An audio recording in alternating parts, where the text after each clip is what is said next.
अगर मैं आपसे कहूं तो क्या आप मानेंगे कि चाचा नेहरू का सपना मोदी जी ने आज जाकर पूरा किया है? प्यार की राह में नहीं, ये वाला सपना नहीं, दूसरा सपना, हिंदी चीनी भाई भाई बनाने का सपना। आपने शायद सुना होगा कि भारत और चाइना के बीच में एक काफी हिस्टोरिक बॉर्डर एग्रीमेंट साइन किया गया है, जिसमें दोनों देश 2020 की सिचुएशन पर वापस आने की बात कर रहे हैं। इंडियन फॉरेन मिनिस्टर ने कहा है कि जो सिचुएशन है लाइन ऑफ एक्चुअल कंट्रोल पर, वो मई 2020 के पहले वाले हालत पर चली जाएगी। कंप्लीट इंडिया चाइना डिसएंगेजमेंट किया जाएगा और चाइना ऑक्यूपाइड टेरिटरी से पीछे भी हटेगा। तो इतनी बड़ी डेवलपमेंट कैसे हुई? क्या यूएस और कनाडा की दादागिरी की वजह से इंडिया और चाइना में दोस्ती हो सकती है और वेस्टर्न देशों की डोमिनेंस को चैलेंज करने के लिए इंडिया, चाइना और रशिया नए अवेंजर्स की तरह उभर सकते हैं? क्या दुनिया का पावर डायनामिक हमेशा के लिए चेंज हो सकता है, या फिर ये चाइना की एक और चाल है? आइए जानते हैं।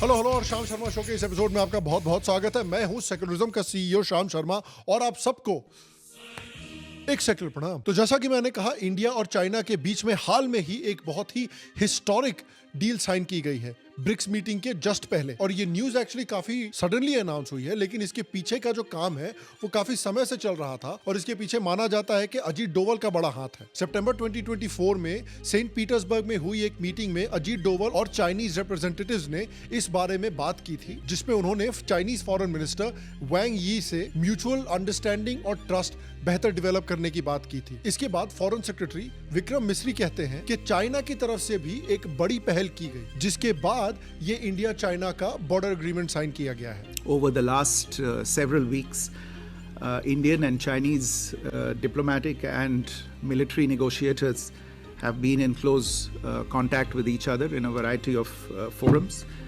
And as a result of these discussions, agreement has been arrived at on patrolling arrangements along the line of actual control in the India-China border areas. Basically ये एग्रीमेंट बॉर्डर की पेट्रोलिंग के लिए साइन किया गया है, जिसमें कि India और चाइना अपनी पेट्रोलिंग 2020 से पहले जैसी रिज्यूम करेंगे, specially line of actual control पर। इंडियन आर्मी हर महीने 2 बार LAC पर पेट्रोल करेगी। पेट्रोल टीम्स में अब मिनिमम 14 से 15 लोग होंगे टू अवॉइड क्लैशेस। दोनों कंट्रीज अपने पेट्रोल शेड्यूल्स एक दूसरे के साथ शेयर करेंगे कि भाई किस टाइम पर पेट्रोल होगा, किस डेट पर पेट्रोल होगा, ताकि कॉन्फ्लिक्ट्स को कम किया जा सके, बेसिकली खत्म किया जा सके। और इंपॉर्टेंट पॉइंट है देपसांग और डेमचोक को लेकर, जहां पर अब तक चाइनीज आर्मी इंडियन एरियाज में है, वो अब अपेरेंटली पीछे हटेंगे और 2020 बॉर्डर्स पर वापस शिफ्ट हो जाएंगे। तो ये ऑब्वियसली काफी बड़ी डेवलपमेंट है, चाइना की तरफ से काफी बड़ी डिसएंगेजमेंट भी है। और माना जाता है कि इन डेवलपमेंट्स के पीछे रशिया का भी काफी बड़ा रोल है। माना जाता है कि रशिया ने जेन्युइनली कोशिश की है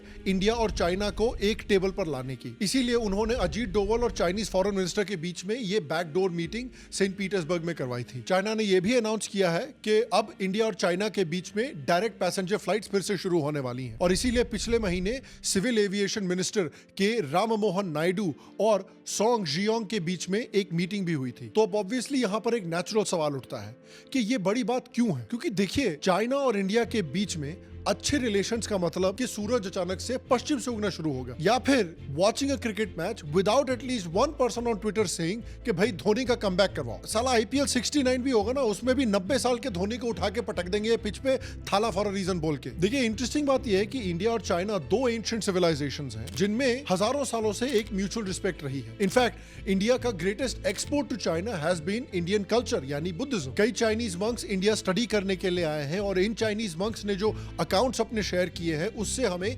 एंशिएंट और मिडिवल इंडिया के बारे में बहुत अच्छी नॉलेज भी मिलती है। लेकिन जब 20th सेंचुरी में चाइना में कम्युनिस्ट रेवोल्यूशन हुआ और quote end quote great leap forward China ने ली, उसके बाद चाइना एक एक्सपेंशनिस्ट अग्रेसिव पावर बन गया। करंटली चाइना के अराउंड 20 बॉर्डर डिस्प्यूट्स चल रहे हैं अपने हर एक पड़ोसी के साथ। इंडिपेंडेंस के बाद हमारे जो पहले प्राइम मिनिस्टर थे जवाहरलाल नेहरू जी, वो बहुत कीन थे चाइना के साथ एक अच्छी रिलेशनशिप डेवलप करने के लिए। वो एक एशियन ब्रदरहुड बनाना चाहते थे। उनका तरीका थोड़ा अलग था। उन्होंने सोचा कि 1962 में जमीन डोनेट करके चाइना के साथ ब्रदरहुड बनाने की कोशिश करते हैं। अब उनका तरीका भले ही गलत रहा हो, लेकिन आइडिया इंटरेस्टिंग था। वो मानते थे कि चाइना और इंडिया अगर साथ में आ जाते हैं तो वो एक बहुत ही सिग्निफिकेंट एशियन पावर बन जाएंगे और वेस्टर्न कॉलोनियल पावर्स के खिलाफ एक बड़ा काउंटर बैलेंस भी बन जाएंगे। लेकिन इसके बावजूद इंडिया और चाइना के बीच में रिश्ते हमेशा कुछ खास अच्छे नहीं रहे हैं इंडिपेंडेंस के बाद, क्योंकि चाइना ऑलरेडी लद्दाख पर, हिमाचल प्रदेश पर, उत्तराखंड पर, सिक्किम पर और अरुणाचल प्रदेश पर बेसिकली जो भी उनके बॉर्डर पर आता है उस पर वो क्लेम डाल चुके हैं। क्योंकि जैसा कि मैंने कहा, चाइना एक एक्सपेंशनिस्ट अग्रेसिव पावर है, अपने आप को एक मिडिल किंगडम की तरह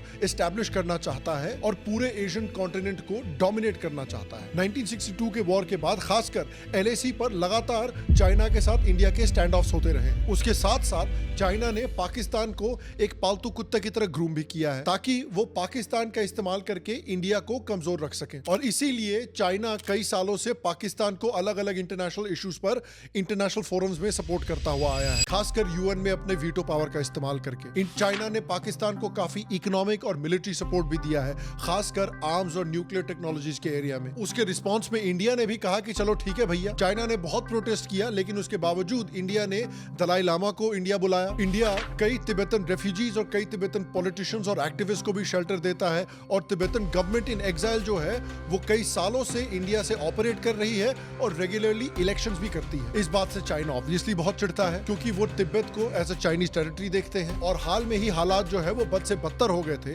जब 2020 में गालवान वैली में इंडिया और चाइना के बीच में एक वायलेंट क्लैश हुआ था, जिसमें 20 भारतीय सैनिक वीरगति को प्राप्त भी हो गए थे। हालांकि इसमें भी इंडियन ऑपोजिशन ने चाइना की सपोर्ट करने का डिसाइड किया। साउथ अफ्रीका में जो प्रधानमंत्री की बॉडी लैंग्वेज थी ब्रिक्स समिट पे अपने चीनी राष्ट्रपति के सामने, वो देखकर बड़ा बुरा लगा, दुख हुआ कि 140 करोड़ लोगों के प्रधानमंत्री ऐसे आगे हाथ बांधकर खड़े रहेंगे। ये अच्छा संदेश नहीं भेज रहे हम विश्व को। The fact of the matter is China is occupying our territory. It's an accepted fact. I think 1,500 square kilometers land the size of Delhi is occupied by them, and I think it's absolutely unacceptable. लेकिन China को लगा कि भैया ये मुद्दा भी उनके लिए एक वॉक इन द पार्क होगा, लेकिन इंडिया ने कहा No, I don't think so. और इंडियन आर्मी ने सिर्फ हाथों से और डंडों से 42 चाइनीज आर्मी के सोल्जर्स को टपका दिया। मतलब इंडिया का डबल प्लस 2 इंटरेस्ट। चाइना ने रियलाइज किया कि इस इंडियन आर्मी को यार बुली करना मुश्किल है और इंडिया को अब हल्के में नहीं लिया जा सकता। और मोदी गवर्नमेंट ने भी चाइना के खिलाफ काफी अग्रेसिव स्टांस अपनाया है। इंडिया ने बॉर्डर इंफ्रास्ट्रक्चर इतनी तेजी से कंस्ट्रक्ट किया है जितनी तेजी से पहले कभी देखा नहीं गया है। इंडिया ने सारे स्टैंड ऑफ साइट्स पर बड़ी आर्मी डिप्लॉयमेंट की है। इंडिया ने चाइना के 300 से ज्यादा मोबाइल एप्स बैन किए थे डेटा और प्राइवेसी इश्यूज बोलकर। इंडिया ने चाइनीज सिटीजन्स की इंडियन वीजा एप्लीकेशंस पर काफी इंक्रीज स्क्रूटिनी भी की है। जो चाइनीज इन्वेस्टमेंट इंडिया में हो रहे हैं उस पर भी एक्स्ट्रा स्क्रूटिनी इंडिया ने शुरू कर दी है, जिस वजह से बिलियंस ऑफ चाइनीज इन्वेस्टमेंट अटक गए हैं। इंडिया और चाइना के बीच की सभी डायरेक्ट फ्लाइट्स भी कैंसिल कर दी गई थी। इनफैक्ट पिछले 4 सालों में इन दोनों कंट्रीज में कोई भी डायरेक्ट फ्लाइट्स नहीं रही हैं। भारत का पिछले 4 सालों से स्टांस रहा है कि चाइना और इंडिया के बीच में रिश्ते तभी नॉर्मलाइज होंगे जब चाइना जो 2020 के बाद के भारत के बॉर्डर्स पे अग्रेसिव इलीगल ऑक्यूपेशन कर रहा है उनको पुश बैक करें। पिछले 4 सालों में इंडिया ने दिखाया है कि इंडिया चाइनीज की दादागिरी से पीछे नहीं हटेगा। इंडिया का स्टांस उस समय पर इनफैक्ट इतना अग्रेसिव था कि कुछ लोग मानते थे कि पोटेंशियली इंडिया और चाइना के बीच में एक और वॉर हो सकती है। तो इसलिए अभी जो सुलह हुई है वो एक्चुअली एक बहुत बड़ी न्यूज है। और जैसा कि मैंने कहा, ये सुलह करवाने में रशिया का भी हाथ है, क्योंकि रशिया को भी पता है कि अगर चाइना और इंडिया के बीच में दरार आएगी तो इंडिया और भी वेस्टर्न देशों की तरफ बढ़ता जाएगा, जिससे अल्टीमेटली रशिया का नुकसान होगा। क्योंकि इस समय पर पूरा वर्ल्ड ऑर्डर वेस्टर्नाइज हो रखा है और रशिया के ऊपर काफी भारी सैंक्शंस लगे हुए हैं। इस क्रिटिकल समय पर वो नहीं चाहता कि रशिया के जो 2 बड़े एलाइज हैं, चाइना और इंडिया, वो एक दूसरे से लड़ाई करें। और इसीलिए इस सुलह की टाइमिंग काफी इंटरेस्टिंग है, क्योंकि ब्रिक्स समिट होने वाला है और रशिया इस ब्रिक्स समिट को होस्ट कर रहा है और पूरी दुनिया को दिखाना चाहता है as an alternative to the western world order, जो बहुत यूरोप और नॉर्थ अमेरिका फोकस्ड है। काफी हाई पॉसिबिलिटी है कि प्राइम मिनिस्टर मोदी और चाइनीज प्रेसिडेंट शी जिनपिंग के ब्रिक्स की मीटिंग के साइडलाइंस में प्राइम मिनिस्टर मोदी और चाइनीज प्रेसिडेंट शी जिनपिंग के बीच में भी एक बायलैटरल मीटिंग होगी। ऑलरेडी ब्रिक्स ने जो 5 मेंबर अलायंस हैं उसको 9 मेंबर अलायंस कर दिया है आफ्टर एन एक्सपेंशन इन 2023। माना जाता है कि कुछ समय में सऊदी अरेबिया और अर्जेंटीना भी ब्रिक्स को ज्वाइन कर सकते हैं। और यह भी माना जा रहा है कि 2024 के समिट के बाद ब्रिक्स को 9 कंट्री अलायंस से 20 मेंबर अलायंस में एक्सपैंड कर दिया जाएगा, जिसमें कई ग्लोबल साउथ की कंट्रीज को रिप्रेजेंटेशन मिलेगी जो कि अमेरिका लेड वर्ल्ड ऑर्डर में नहीं मिलती है। ग्लोबल साउथ में मेनली वो कंट्रीज आती हैं जो अफ्रीका, एशिया, लैटिन अमेरिका और ओशियानिया में बेस्ड हैं, जिनको जनरली डेवलपिंग कंट्रीज माना जाता है। इन सारे देशों में कुछ कॉमन लिंक्स हैं, जैसे कि ये सब कॉलोनियलिज्म का शिकार रहे हैं। इन सबके साथ इकोनॉमिक डिस्क्रिमिनेशन किया गया है वेस्टर्न कंट्रीज के द्वारा और ग्लोबल सिस्टम में इनके साथ पॉलिटिकल मार्जिनलाइजेशन की गई है। For example India, China, Brazil, Nigeria, Indonesia etcetera. 47 countries ने ऑलरेडी एक्सप्रेस किया है इंटरेस्ट ब्रिक्स ज्वाइन करने में, जिसमें हो सकता है कि इस साल 11 कंट्रीज को चूज भी कर लिया जाए। और देखिए यहाँ पर एक बात आपको सुनकर काफी सरप्राइज होगा कि इंडिया चाइना में जो इस समय अग्रीमेंट हुआ है उसके पीछे अमेरिका का भी इनडायरेक्ट हाथ है। देखिए यूएसए एक टिपिकल हेजेमोनिक पावर है, जैसे कि कॉलोनियल पावर्स थे जैसे ब्रिटेन और स्पेन। हेजेमोनिक पावर्स वैसे ही बिहेव करती हैं जैसे स्कूल के बुलीज बिहेव करते हैं, और इनका बिहेवियर समझने के लिए हमें बुली की साइकोलॉजी को समझना पड़ेगा। साइकोलॉजिस्ट एल्बर्ट बैंडूरा के अकॉर्डिंग बुलीज जो हैं वो अग्रेसिव बिहेवियर इसलिए दिखाते हैं ताकि वो सोशल हायरार्की में अपनी डोमिनेंस को एस्टैब्लिश और मेंटेन कर सके। उनकी रिसर्च बताती है कि बुलीज दूसरों पर कंट्रोल जमाने की कोशिश करते हैं और उनका बिहेवियर इसी डिजायर से ड्रिवन होता है कि वो अपनी सोशल पावर को मेंटेन और एनहांस कर सके। बैंडूरा ने एक कॉन्सेप्ट इंट्रोड्यूस किया, मॉरल डिसएंगेजमेंट, जिससे बुलीज अपनी हार्मफुल एक्शंस को जस्टिफाई करने के लिए इस्तेमाल करते हैं। वो अपने एक्शंस को इन स्टेप से रैशनलाइज करते हैं कि भाई जो नुकसान हो रहा है उसको मिनिमाइज करते हैं, विक्टिम्स को ब्लेम करते हैं, ये अपने आप को समझा लेते हैं कि उनका बिहेवियर जो है वो जस्टिफाइड है। ये कॉग्निटिव प्रोसेसेस जो हैं वो उन्हें बुलिंग करने के बाद भी गिल्ट या शेम महसूस नहीं करने देता। बैंडूरा के अकॉर्डिंग बुलीज जो है वो इंटेंस नार्सिसिज्म भी दिखाते हैं। नार्सिसिस्टिक बुलीज को लगता है कि वो दूसरों से सुपीरियर हैं और उन्हें स्पेशल ट्रीटमेंट मिलनी चाहिए। इस वजह से वो अपने पियर्स को डिवैल्यू करते हैं और दूसरों को बस एक टूल की तरह देखते हैं जो उनके सेल्फ इमेज को रीइंफोर्स कर सके। और इसीलिए जो कंट्रीज अमेरिका के ऑर्डर के खिलाफ जाते हैं वहां पर ये तख्ता पलट कर देते हैं। जैसे 1953 में इन्होंने ईरान में किया था, 2003 में इन्होंने इराक में किया था। इसके बावजूद कि याद रखिए कोई भी प्रूफ नहीं था कि सद्दाम हुसैन के पास कोई भी वेपन्स ऑफ मास डिस्ट्रक्शन है। इसके बाद भी इन्वेजन हुई। इसका रिजल्ट ये हुआ कि मिलियंस ऑफ इराकीज मारे गए। अल्टीमेटली आईसिस जैसे आतंकी ऑर्गेनाइजेशन का वहां पर जन्म हुआ और ईरान मिडिल ईस्ट में एक बड़ी पावर बन गया जो अमेरिकन इंटरेस्ट को डायरेक्टली अंडरमाइन करता है। तो बेसिकली अपने ही पैरों पर अमेरिकन ने कुल्हाड़ी मार ली इराक में। यूएस अपनी ग्लोबल डोमिनेंस को मेंटेन करना चाहता है और एक राइजिंग इंडिया जो है वो अकॉर्डिंग टू द यूएस इस बैलेंस को चैलेंज कर सकता है। जेमी डिमॉन जो कि जेपी मॉर्गन के चेयरमैन और सीईओ हैं, उन्होंने कहा था कि इंडिया इस डेकेड के एंड तक एक $7 ट्रिलियन इकोनॉमी बन सकता है। इस समय पर इंडिया अपने टाइज रशिया जैसे देशों के साथ और आज के अरब कंट्रीज और ग्लोबल साउथ के देशों के साथ बहुत स्ट्रांग भी कर रहा है। तो देखिए अल्टीमेटली यूएस को ऐसी कंट्रीज पसंद हैं जो उनके ग्लोबल इंटरेस्ट के साथ पूरी तरह से अलाइन करती हैं। और देखिए इंडिया भी यूएस के साथ अलायंस चाहती है। In fact Narendra Modi, I would argue, is the most pro American prime minister India has ever had. लेकिन जरूरी यह भी है कि इंडिया अपने टर्म्स पे अमेरिका के साथ अलाइन करे, अपने इंटरेस्ट को ध्यान में रखते हुए। इंडिया का एक इंडिपेंडेंट स्टांस है, जैसे रशिया के साथ उनकी पार्टनरशिप। ये इंडिपेंडेंट स्टांस जो है ये यूएस को पसंद नहीं है, लेकिन क्योंकि यूएस एक नार्सिसिस्टिक हेजेमोनिक सुपर पावर है, वो इंडिया को अपनी मर्जी के हिसाब से चलाना चाहता है और इसलिए इंडिया को घुटने टिकवाने के लिए यूएस काफी टोटके इस्तेमाल कर रहा है। जैसे कि इंडिया में एनजीओस को फंड करता है जो इंडिया में सोशल अनरेस्ट क्रिएट करते हैं।